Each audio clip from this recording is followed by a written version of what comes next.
Friends, यदि आप चाहते हैं मई जून की गर्मी में आपके पौधे हरे भरे रहें और फूल देते रहें, तो अभी ये ठंडा खाद डालना बहुत ज़रूरी है।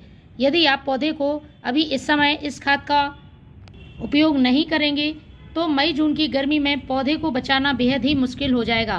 फल फूल देना तो बहुत दूर की बात है, पौधा अच्छी तरह से ग्रोथ नहीं कर पाएगा और पूरी तरह से सूख जाएगा, क्योंकि टेम्परेचर लगातार बढ़ता जा रहा है। मई का महीना जैसे ही शुरू होगा, गर्म हवाएं बहुत ही ज़्यादा तेज़ हो जाएंगी और पौधे को कितनी भी कोशिश करें बचाना बहुत ही ज़्यादा मुश्किल हो जाएगा। तो आज की वीडियो में मैं एक ऐसा ठंडा खाद बनाने वाली हूँ जो पौधे को नेचुरली ठंडा रखेगा। आपको किसी छिलके की, किसी कंपोस्ट की या बहुत दिन तक फर्मेंट करने की ज़रूरत नहीं पड़ेगी, क्योंकि इन सब चीज़ों से यदि आप सही तरीके से इनका इस्तेमाल नहीं करते हैं या सही तरीके से फर्टिलाइज़र नहीं बनाते हैं तो प्लांट में फंगस और कीड़े लगने का डर रहता है, साथ ही वह फर्टिलाइज़र बदबू भी देता है। लेकिन ये फर्टिलाइज़र पूरी तरह से सेफ़ है, किसी तरह का कोई साइड इफ़ेक्ट प्लांट पर नहीं होगा। बस आपको इसको बनाने का तरीका आना चाहिए।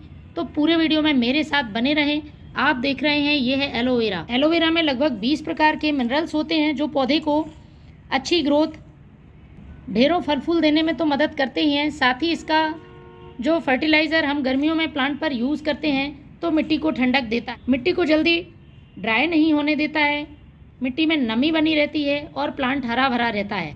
तो दो चीज़ों का इस्तेमाल मैंने इस फर्टिलाइज़र को बनाने में किया है। दोनों ही चीज़ें हमें बहुत ही आसानी से उपलब्ध हो जाती हैं, पोषक तत्वों से भरपूर हैं। इस फर्टिलाइज़र का यूज़ आप अपने सभी प्लांट्स पर कर सकते हैं। फूलों वाले पौधे, फलों वाले, सब्जियों वाले, सभी के लिए समान रूप से उपयोगी है और अभी सभी के लिए बहुत ही ज़्यादा ज़रूरी भी है।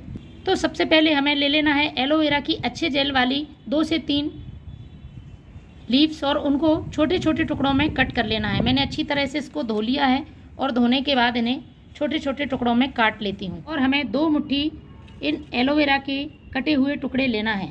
साथ में लेना है एक छोटा सा घड़ा, क्योंकि इसमें जब हम फर्टिलाइज़र बनाएंगे तो नेचुरली फर्टिलाइज़र बहुत ज़्यादा ठंडा होगा और इसमें जिन चीज़ों का इस्तेमाल किया है वह भी पौधे को ठंडक देंगी, तो प्लांट गर्मी में बिल्कुल भी मुरझाएगा नहीं। 2 मुट्ठी मैंने ये एलोवेरा के टुकड़े इसमें डाल दिए हैं। फ्रेंड्स, पौधों की संख्या के हिसाब से आप फर्टिलाइज़र को बना सकते हैं। मैं 1 लीटर पानी में ये फर्टिलाइज़र तैयार करूँगी, आगे जाके उसे डाइल्यूट करना है तो बहुत सारा फर्टिलाइज़र बन जाएगा। अब यदि आपके पास बड़ा घड़ा नहीं है तो इसमें ही मैं बहुत ज़्यादा फर्टिलाइज़र बनाने का तरीका बता देती हूँ। 1 लीटर पानी के लिए मैंने 2 मुट्ठी एलोवेरा के कटे हुए टुकड़े इस्तेमाल किए हैं। तो आप यदि ज़्यादा मात्रा में बनाना चाह रहे हैं तो 1 लीटर पानी में 4 से 5 मुट्ठी एलोवेरा के कटे हुए टुकड़े डाल दें और उसके बाद जब डाइल्यूट करेंगे तो डाइल्यूट में सादा पानी की मात्रा ज़्यादा बढ़ा दें। कहने का मतलब है ये फर्टिलाइज़र फिर जितना आप एलोवेरा के टुकड़े ज़्यादा डालते जाएंगे उतना ज़्यादा कंसंट्रेट होता जाएगा, तो हमें आगे चलकर उसको उतना ही ज़्यादा डाइल्यूट करना है।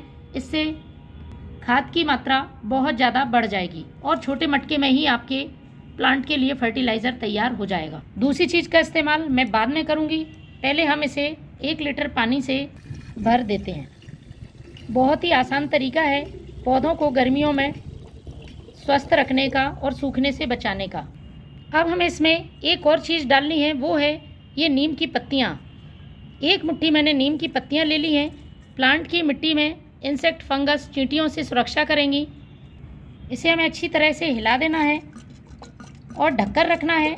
सेमी शेड एरिया में, धूप में नहीं रखना है 24 घंटे के लिए। गर्मी बहुत ज़्यादा हो रही है इसलिए आपको इससे ज़्यादा फर्मेंट होने के लिए नहीं रखना है, वरना फर्टिलाइज़र में बदबू आने लगती है। तो फ्रेंड्स, 24 घंटे पहले मैंने जो फर्टिलाइज़र बनने को रखा था कुछ इस तरह से तैयार होगा। ये देखिए, इसको हमें अच्छी तरह से चला देना है और मैं आपको बताती हूँ एलोवेरा किस तरह से गल जाना चाहिए। एलोवेरा का पूरा कलर चेंज हो गया है और इस तरह से गल गया है। कहने का मतलब सारे पोषक तत्व पानी में आ गए हैं। अब हमें इसे छान लेना है और डाइल्यूट करना है। उसके बाद हम दूसरी चीज़ इसमें मिलाएंगे।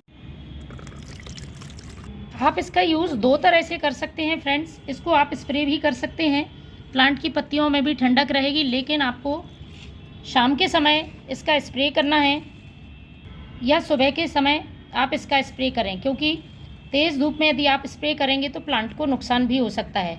और डायरेक्ट आप मिट्टी में भी डाल सकते हैं।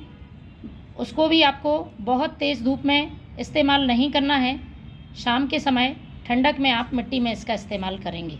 अब ये 1 लीटर हमने फर्टिलाइज़र बनाया था, तो इसका लगभग 5 गुना हमें सादा पानी मिला लेना है और ये 5 से 6 लीटर फर्टिलाइज़र बनकर तैयार है। अब हम इसमें एक और चीज़ का इस्तेमाल करेंगे, हम सभी के घर में उपलब्ध होती है, कैल्शियम से भरपूर है, पौधे की फंगस, इंसेक्ट, चींटियों से भी सुरक्षा करती है। ये है छाछ। 2 से 3 दिन पुरानी खट्टी छाछ ले लेनी है हमें। लेकिन फ्रेंड्स, ध्यान रखना है, आपको इसका ज़्यादा मात्रा में इस्तेमाल नहीं करना है। और दूसरा, जब इस फर्टिलाइज़र में आप इस छाछ को मिलाएंगे तो आपको तुरंत उसका यूज़ करना है, इसको रखना नहीं है, वरना फर्टिलाइज़र में स्मेल आ सकती है। अकेले आप जो एलोवेरा का आपने फर्टिलाइज़र बनाया है उसको आप 2 से 3 दिन स्टोर कर सकते हैं, लेकिन छाछ मिलाकर आपको तुरंत ही यूज़ करना होगा। तो 5 लीटर फर्टिलाइज़र में हमें लगभग 20 ml ये छाछ का मिलाना है, इससे ज़्यादा यूज़ नहीं करना है। इसको भी छानकर ही आपको इस्तेमाल करना है, जिससे कि आप स्प्रे करें तो बॉटल में फंसे नहीं, साथ में जो फैट पार्टिकल्स हैं वो भी मिट्टी में ना जमे। तो इस तरह से मैंने लगभग 20 से 25 ml इस मट्ठे को इसमें मिला दिया है। अच्छी तरह से आपको मिला देना है। बहुत ही ज़बरदस्त खाद है, अभी आप अपने प्लांट्स पर डालें, रिज़ल्ट भी बहुत ही इसका तगड़ा आता है।